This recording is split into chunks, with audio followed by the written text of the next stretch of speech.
Assalamualaikum warahmatullahi wabarakatuh. Perkenalkan, kami dari kelompok 2 akan menjelaskan tentang filsafat Eropa abad pertengahan. Berikut penjelasannya. Filsafat abad pertengahan Eropa. Filsafat abad pertengahan adalah suatu arah pemikiran yang berbeda sekali dengan arah pemikiran dunia kuno.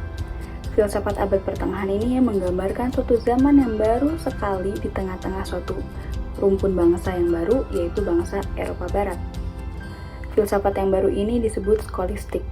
Sebutan skolastik ini mengungkapkan bahwa ilmu pengetahuan abad pertengahan diusahakan oleh sekolah-sekolah dan bahwa ilmu itu terkait pada tuntutan pengajaran di sekolah-sekolah itu.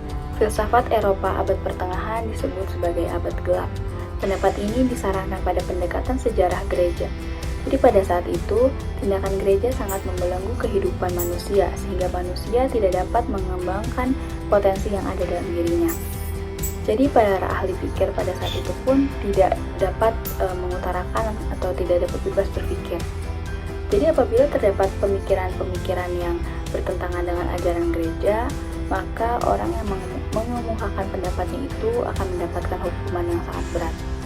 Pihak gereja melarang diadakannya penyelidikan berdasarkan rasio terhadap agama.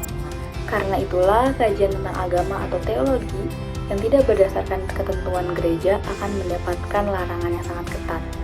Yang berhak mengadakan penyelidikan terhadap agama hanyalah gereja. Walaupun demikian, ada juga yang melanggar langgaran tersebut dan mereka akan dianggap sebagai orang yang murtad dan kemudian diadakan pengajaran atau inkusisi. Saya akan menjelaskan hubungan filsafat Kristen dengan psikologi saat ini. Psikologi dan pendidikan Kristen sangat berkaitan erat. Pola hubungan itu terdapat dalam teori belajar dan teori perkembangan. Peranan psikologi dalam pembelajaran pengajaran adalah memahami siswa sebagai pelajar, memahami prinsip dan teori pembelajaran, memilih metode pengajaran, menetapkan tujuan pembelajaran, membantu siswa yang kesulitan dalam pembelajaran, serta membimbing kepribadian seorang siswa. Assalamualaikum warahmatullahi wabarakatuh. Saya Uliodini Asra akan menjelaskan tokoh filsafat Eropa abad pertengahan. Hippo lahir pada 13 November abad ke-354 di Tagaste, Numidia, sekarang disebutnya Aljazair, dan meninggal pada bulan Agustus. Karyanya yang terkenal adalah Confessions dan The City of God. Ide-ide psikologinya pertama kali diterbitkan dalam Confessions yang mengadopsi garis introspektif. Di bukunya, ia melakukan penelitian spiritual dan psikologis tentang dirinya sendiri, seperti pemikiran dan perilaku masa lalunya. Dalam bukunya itu, Augustine mengeksplorasi psikologi pertobatan dan mengungkapkan keyakinan bahwa Tuhan telah mengubah jiwanya. Ia menggambarkan kegelisahan sebagai contoh gerakan batin menuju Tuhan yang ia yakin sebagai ciri kehidupan manusia. Apa yang digambarkan Augustine di sana sebagai gerakan menuju kesatuan atau keutuhan. Istilah psikologi saat ini disebut sebagai kesesuaian, yaitu berbagai faktor yang bersatu dalam harmoni. Augustine memiliki beberapa pemikiran. Augustine percaya bahwa orang yang sehat memiliki kesatuan batin, sedangkan perpecahan batin menyebabkan penyakit batin. Ia menggunakan confessions-nya untuk kehidupan dan perjuangannya sendiri. Ia menjelaskannya dalam gambaran kuas bahwa seorang individu dapat melepaskan diri dari materialisme dan menemukan spiritualis dan keselamatan. Yang kedua, ia menyentuh motivasi bayi, ingatan, asal mula kesedihan, dan keinginan bawah sadar dan memotivasi mimpi. Ia menunjukkan bahwa bayi itu egois dan tidak sadar akan sosial. Yang ketiga, dia berargumen bahwa rasa takut akan hukuman merupakan penghalang belajar pada anak-anak, karena rasa takut akan hukuman mengekang rasa ingin tahu apa yang menurutnya merupakan cara termudah untuk belajar. Pemikiran yang ketiga yaitu Augustine memandang pikiran, tubuh. Ia percaya bahwa keduanya penting untuk membentuk seseorang dengan pikiran lebih tinggi dan tubuh lebih rendah. Lalu, Augustine percaya bahwa ingatan adalah salah satu aspek terpenting dari pikiran, karena itu adalah akar dari fungsi psikologi. Dia juga beralasan bahwa semua keterampilan dan kebiasaan berasal dari ingatan.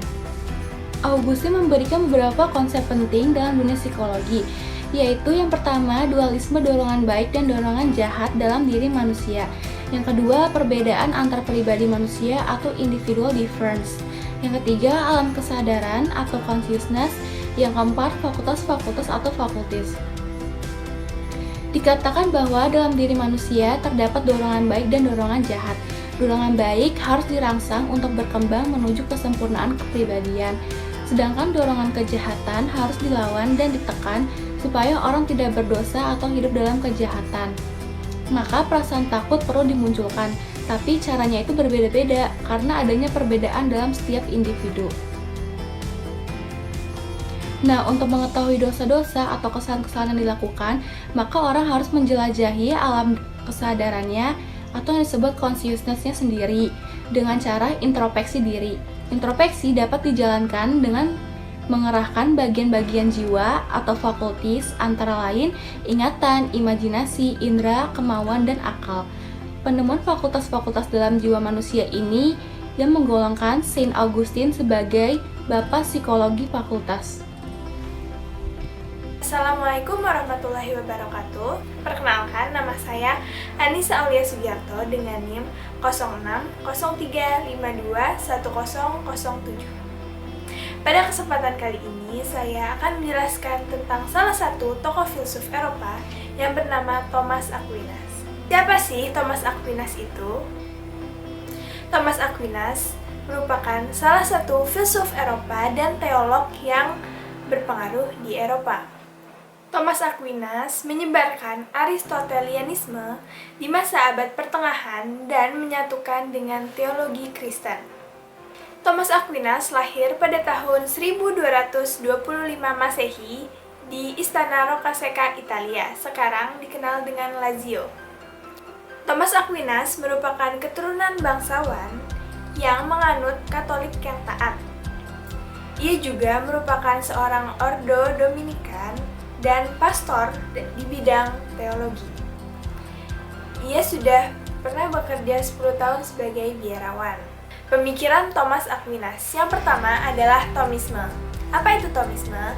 Thomisme merupakan aliran filsafat yang dicetuskan oleh Thomas Aquinas. Thomas Aquinas percaya bahwa kebenaran adalah benar, dimanapun ditemukan. Dia mengakui bahwa dunia dapat diketahui seperti apa adanya. Filsafat Thomisme ini menekankan pada pengertian materi dan bentuk, potensi dan aktus, serta bakat dan realisasiannya. Filsafat ini memiliki tujuan untuk mencapai kedamaian Yunani dan Nasrani dalam hal filsafat sekuler. Yang kedua adalah esensia dan eksensia. Apa itu esensia dan eksensia? Esensia merupakan hakikat Tuhan dan eksensia merupakan eksistensi Tuhan.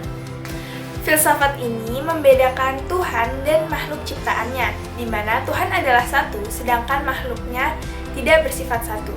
Tuhan dinyatakan nyata adanya dan bersifat tunggal atau esa. Yang ketiga adalah teori penciptaan.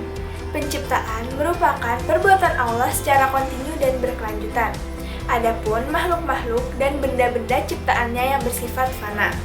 Dari kekekalan, Allah menciptakan jagat raya dan waktu.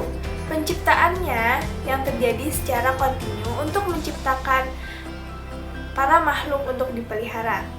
Dengan demikian, tidak ada dualisme Allah dan para makhluknya, seperti manusia dan alam semesta. Menurut ajaran ini, Allah menciptakan dari yang tiada yang biasa disebut ex nihilo. Mengutip dari bahasa Al-Quran, Allah bersifat maha menciptakan. Melalui kun fayakunnya, Dia, Allah, berkuasa penuh atas perwujudan makhluk yang Dia ciptakan. Assalamualaikum warahmatullahi wabarakatuh. Nama saya Syifa Sasi Kirana dengan nomor NIM 0603521008 akan mempresentasikan tentang filsafat Eropa abad pertengahan yang bertokoh René Descartes.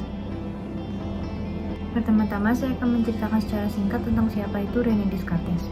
Beliau lahir di La Haye, Prancis pada tanggal 31 Maret 1596 dan wafat pada 11 Februari tahun 1650 di Stockholm, Swedia pada umur 53 tahun. Beliau merupakan anak dari ketua parlemen Inggris dan memiliki tanah yang cukup lebar atau bourgeois. René Descartes merupakan seorang filsuf dan matematikawan Prancis. René Descartes sering disebut sebagai bapak filsafat modern dan bapak matematika modern. Beliau menginspirasi generasi filsuf kontemporer setelahnya, membawa mereka masuk untuk membentuk apa yang sekarang kita kenal sebagai rasionalisme kontinental, sebuah kedudukan filosofikal pada Eropa zaman ke-17 dan 18. Pemikiran-pemikiran René Descartes. Descartes membangun sistem filsafat di atas dasar yang baru, yaitu kesadaran diri atau subjektivitasme. Beliau memutuskan hubungan dengan tradisi filsafat abad pertengahan yang berorientasi teologis, menolak otoritas tradisi. Beliau menolak gagasan para filsuf sebelumnya, termasuk filsuf besar Yunani. Descartes lalu membangun sebuah sistem filsafat yang tidak bertolak dari apapun kecuali dari rasio sendiri. Prinsip tertinggi filsafat Descartes adalah rasio atau kesadaran diri. Dari fondasi ini kemudian secara deduktif diturunkan tema-tema, antara lain pembuktian ontologis mengenai eksistensi Tuhan, teori pengetahuan yang berpusat pada subjek, dualisme jiwa dan badan, ide-ide bawaan, refleksi diri, distingsi antara dunia mental dan eksternal, filsafat kesadaran atau philosophy of mind, dan lain-lain. Tema ini menjadi bahan refleksi dalam filsafat barat modern. Muncullah dualisme prinsip yang dibagi menjadi dua, yaitu adanya jiwa dan adanya juga badan. Lahirlah metode yang dikenal dengan teori meragu Descartes, menghadirkan res cognitan atau thinking being dan res extensa atau objek dan bentuk materi, yang nanti melahirkan dualisme Cartesian. Namun usaha yang dilakukan dalam merobohkan skeptisme masih meninggalkan celah kritis bagi filsuf selepasnya. René Descartes juga memiliki beberapa karya. Yang pertama ada Discoursus de la Méthode pada tahun 1637 dan yang kedua ada Meditationes de Prima Philosophia pada tahun 1641. Assalamualaikum warahmatullahi wabarakatuh. Saya Alvanita Putri Budiman. Di sini saya akan menjelaskan filsafat Eropa abad pertengahan dalam pandangan John Locke. Biografi singkat John Locke. John Locke adalah seorang filsuf yang lahir di Warrington, Somerset, Inggris tanggal 28 Agustus 1963. Pendidikan John Locke diawali dengan bersekolah di Westminster tahun 1647 dan kemudian tahun 1652 John Locke mendapatkan beasiswa sekolah di Sekolah Gereja Kristus, Oxford dan mendapat gelar S2. John Locke lebih cenderung menyukai sastra dan bidang medis. Melalui tahun 1647 dan kemudian tahun 1652 John Locke mendapatkan beasiswa sekolah di Sekolah Gereja Kristus, Oxford dan mendapat gelar S2. John Locke lebih cenderung menyukai sastra dan bidang medis. Melalui bidang medis inilah John Locke mengenal filsafat alam serta filsafat mekanis yang membawanya bertemu dengan Robert Boyle yang banyak memberikan pengaruh bagi John Locke. Pemikiran John Locke. Banyak sekali pemikiran yang telah dihasilkan oleh Locke, diantaranya tentang pengetahuan, negara, hubungan agama dan negara, dan tentang agama. Menurut Locke, seluruh pengetahuan bersumber dari pengalaman manusia. Ini adalah teori empirisme, yang pada waktu itu Locke menolak pendapat kaum rasionalis yang mengatakan sumber pengetahuan manusia berasal dari rasio atau pikiran manusia. Meskipun demikian, rasio atau pikiran berperan juga di dalam proses manusia memperoleh pengetahuan. Pandangan Locke yang memisahkan urusan negara dan urusan agama dengan sangat ketat merupakan awal dari munculnya negara-negara sekularistik di kemudian hari. Negara-negara yang menganut paham sekular memisahkan dengan ketat urusan negara dan urusan agamanya. Lalu kesimpulannya adalah ia menolak teori rasionalisme yang mengatakan bahwa pengetahuan berasal dari akal atau rasio yang dimunculkan oleh Descartes. Locke juga menolak anggapan bahwa manusia lahir dengan pengetahuan bawaan yang dibawa sejak lahir. Ia mengatakan bahwa manusia lahir seperti kertas putih yang masih bersih dan kosong. Pengalamanlah yang akan menulis kertas putih itu. Apakah akan ditulis dengan pengalaman yang baik ataukah yang buruk? Teori ini disebut dengan teori tabula rasa. Assalamualaikum warahmatullahi wabarakatuh. Saya Balkis Sofania Gisna dengan NIM 06035 21010 akan mempresentasikan mengenai filosofi Eropa Abad Pertengahan dengan tokoh Auguste Comte. Berikut merupakan biografi singkat mengenai Auguste Comte. Auguste Comte ialah seorang filsuf dari Prancis yang seringkali disebut sebagai peletak dasar bagi ilmu sosiologi. Auguste Comte ini lahir di Montpellier, Prancis pada 19 Januari 1798. Beliau merupakan anak seorang bangsawan yang berasal dari keluarga berdarah Katolik. Dalam perjalanan sejarah, beliau tidak hanya dikenal sebagai seorang filsuf. Comte ini lebih dikenal sebagai praktis ilmu, sejarah, dan pembela penerapan metode saintifik. Beliau wafat di Paris pada tanggal 5 September 1857. Naik kehidupan Auguste Comte sebagai berikut. Secara intelektual, kehidupan Comte ini dapat diklasifikasikan menjadi 3 tahapan. Yang pertama yaitu ketika beliau bekerja dan bersahabat dengan Saint-Simon. Jadi pada tahap inilah pemikirannya tentang sistem politik baru di mana fungsi pendeta abad pertengahan ini digantikan dengan seorang ilmuwan dan fungsi tentaranya dialihkan kepada industri. Tahap kedua yaitu ketika beliau telah menjalani proses pemulihan pada mentalnya. Jadi pada tahap inilah Comte ini melahirkan banyak karya-karya besar tentang filsafat positivisme, yaitu yang ditulis pada tahun 1830 sampai 1842. Kehidupan Comte ini yang berpengaruh luas justru terletak pada separuh awal kehidupannya. Dan yang terakhir yaitu tahap ketiga, yaitu kehidupan intelektual Comte yang berlangsung ketika dia menulis sebuah buku yang berjudul A System of Positive Politics, yaitu antara tahun 1851 sampai 1854. Jadi Comte ini belajar di sekolah politeknik di Paris pada tahun 1817. Beliau diangkat sebagai sekretaris dari Saint-Simon, akan tetapi Comte ini memisahkan diri ketika menerbitkan bukunya, yaitu di sekitar tahun 1824. Pemikiran dari Auguste Comte ini yaitu Auguste Comte merupakan pendiri aliran filsafat positivisme.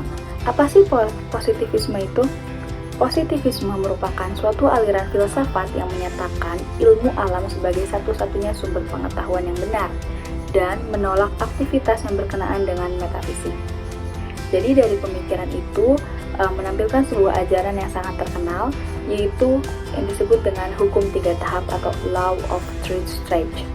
Jadi melalui hukum inilah beliau menyatakan bahwa sejarah umat manusia, baik secara individu maupun secara keseluruhan, telah berkembang menurut 3 tahapan, yaitu yang pertama ada tahap teologi atau fiktif. Tahap teologi atau fiktif ini terjadi yaitu sebelum tahun 1300 Masehi. Tahap ini di mana manusia percaya bahwa di belakang gejala-gejala alam ada kuasa adikodrati yang mengatur fungsi dan gerak gejala-gejala tersebut. Yang kedua ada tahap metafisis atau abstrak. Jadi ini terjadi di antara tahun 1300 hingga 1800 Masehi. Tahapan inilah merupakan tahap transisi antara tahap teologis dan positif. Kekuatan yang diadikodrat ini diganti dengan kekuatan-kekuatan yang abstrak. Dan yang terakhir ada tahap positif atau tahap real, yaitu yang terjadi sekitar tahun 1800 Masehi. Pada tahap inilah gejala alam diterangkan oleh akal budi berdasarkan hukum-hukumnya yang dapat ditinjau dan diuji serta dibuktikan atas secara empiris. Jadi apa sih kaitannya pemikiran Auguste Comte ini dengan psikologi? Jadi menurut Auguste Comte itu telah menunjukkan bahwa di dalam perkembangan jiwa manusia itu baik secara individual maupun secara keseluruhan terdapat suatu kemajuan. Jadi di dalam jiwanya itu pasti akan terjadi perkembangan. Nah, dalam kemajuan ini akan dicapai yaitu pada saat perkembangan ini datang yang disebut dengan positif.